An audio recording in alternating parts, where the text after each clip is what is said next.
So guys, ang sa akin lang no, dapat tigilan na natin yung paninigarilyo. Tingnan mo, yung labi ko dati ay sobrang itim. Ngayon tingnan mo, halos pumapantay na siya sa ano, sa balat ko. Tingnan nyo, ha? 'Di ba? Parang hindi na maitim masyado, 'di ba? Kasi nga nawala na yung paninigarilyo natin. 20 days pa lang 'yan, ha. May nagbago na agad, ha. 'Di ba?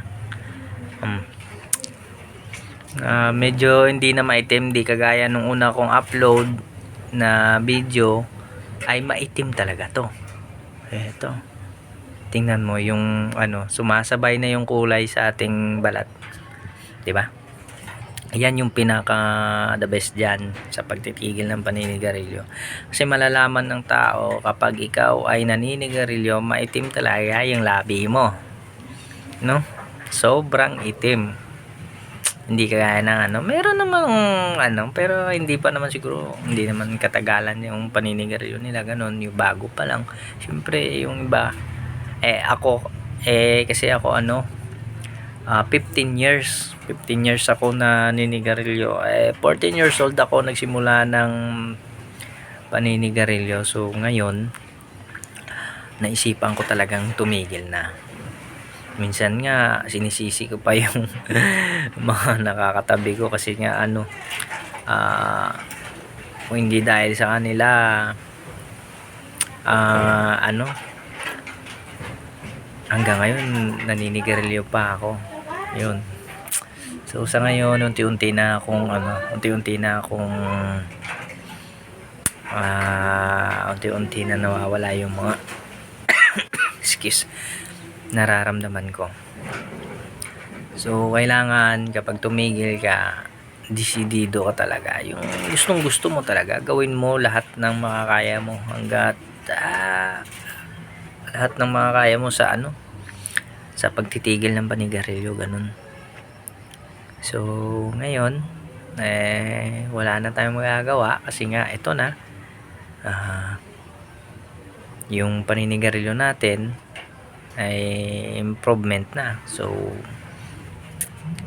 hindi na ako naninigarilyo sa 22 days na pagtitigil, wala na. Pero ang ano naman, ang nangyayari naman, lagi akong nagugutom. Lagi akong gutom, lagi akong pawisin, tapos sakit sa likod. Yan lang yung mga sumasakit sa akin sa ngayon. Pero sa dibdib ko wala na.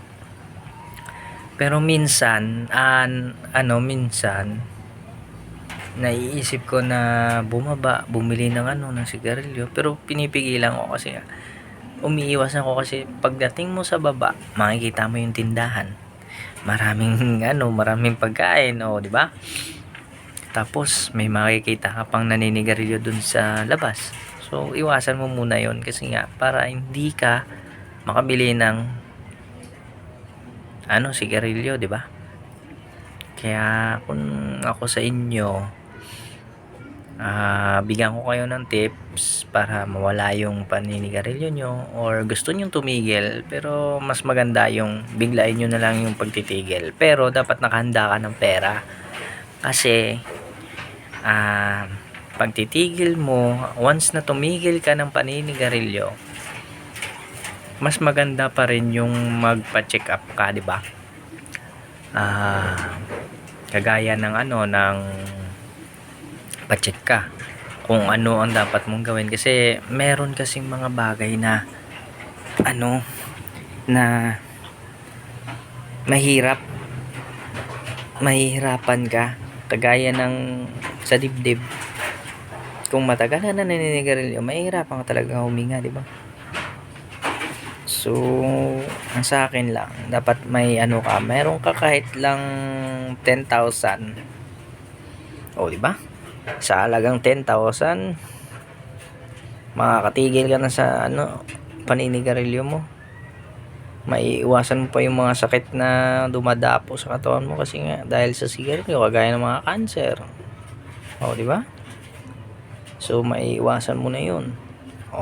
Sa akin kasi ano pa lang, 22 days pa lang. Pero ito sinasabi ko sa inyo na desidido talaga akong tumigil sa paninigarilyo. Kaya ang sa akin lang, sana kayo rin, para wala ka nang makikitang naninigarilyo sa daan. Sinasayang kasi natin yung pera natin eh. Bibili tayo ng ilang stick, o 'di ba?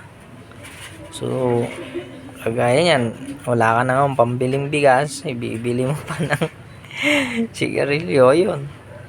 Wala ka ng pambiling ulam, ibibili mo pa ng sigarilyo, wala na, di ba? So, kailangan na natin tigilan yan, di ba? Para naman kasi minsan, maiisip mo talaga, kahit wala ka na, maghahanap ka talaga ng pambili. Lang yung masasabi ko sa inyo, kaya tumigil na tayo sa paninigarilyo, di ba?